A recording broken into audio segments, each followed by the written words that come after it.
自從理大中樂團成為校內附屬學生團隊嘅一份子之後，我哋嘅學生團員經常都會獲邀出席唔同嘅大學活動。受邀嘅演出包括有理大中華文化節中秋晚會、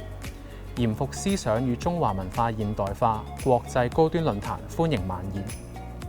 宴、2024年歲晚聯歡暨花園里試業儀式，以及係駐校藝術家計劃2024至25年度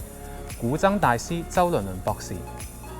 我哋亦都知道，學校有其他嘅附屬學生團體亦都積極同校內唔同嘅單位合作，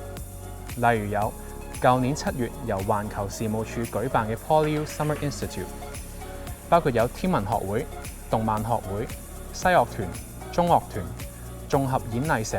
空手道學會以及係跆拳道學會，亦都喺暑假期間設立唔同嘅攤位活動，俾中學生親身體驗豐富嘅校園生活。